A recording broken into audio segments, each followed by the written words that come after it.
Hi everyone, this is EvilGraham93 and I'm going to do another review for you. The reviewing hat is on, so you can see it's going to be a review. Just adjusting the camera there, sorry. This review is going to be on, well, it's going to be a three-part review, and it's going to be on the Ong Bak films. So I'll start with Ong Bak 1.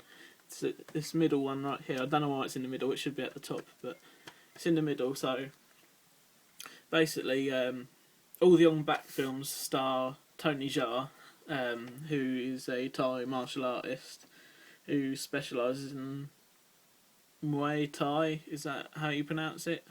I'm rubbish at pronunciations, but it's pretty much Thai boxing. So, it's basically this one in the middle, Ong Bak 1. It's basically Tony Jaa's character Ting. His village has a sacred statue of a Buddha called Ong Bak, and one day these mobsters come along and steal the head off the statue.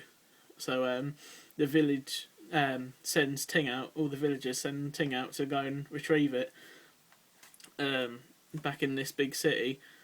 So it's basically from there he goes on fighting people in the in nightclubs, which is a really great scene actually, where he meets somebody else from the village and he said he would help him if he fights to give him money, to get money, win money. So there's a great scene in there where he fights one bloke and goes to walk out the ring, then another bloke jumps in and he ends up fighting about 4 people. It's just a great scene.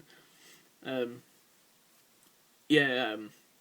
it eventually turns out to be like this crime lord is stealing a load of statues of Buddhas and various deities and selling them on the black market.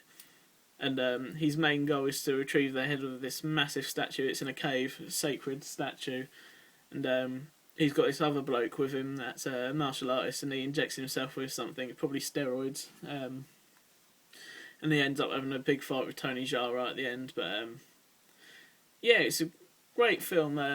There's a couple of little annoyances in the first one for me. The main one is that every time they do a stunt, it's repeated like 4 times in like action replay from 4 different angles, and it really irritates me. And that's nearly with every stunt. Like like high speed chases, if they jump over something, like in their little vehicles that they have there, their little taxi things. I can't remember what they're called, but if they jumped over something, it would show that about 4 times. Or if Tony Jaa like jumped a wall, it would show that 4 times. But that's the main annoyance for me in the first one. But otherwise, it's a pretty decent film. I don't think there's any special features for the first one. The ones that I've got in the back here are for the second 2, so I'll probably talk about them when I get on to the other ones. But that was basically the premise of the first Ong Bak film. It's definitely worth a watch if you're into your martial arts films.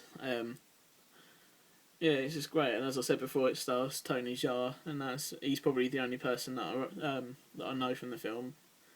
But it's a pretty decent film, I have to admit. It's good action in it. So that was the first Ong Bak. I've not got much more to say about it, except that the first one comes in at 104 minutes, which is a little bit over what I'd imagine this type of film to be.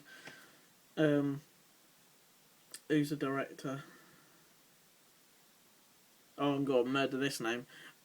Prasha Pinkau or something like that. I probably murdered that, but anyway, he directed it. So that was the first Ong Bak film. So I hope you found this video helpful if you're wanting to watch Ong Bak 1. And if you're interested in the other series, stay tuned for my next videos, because I'm going to be reviewing number 2 and number 3 next. So see you in my next videos. Bye.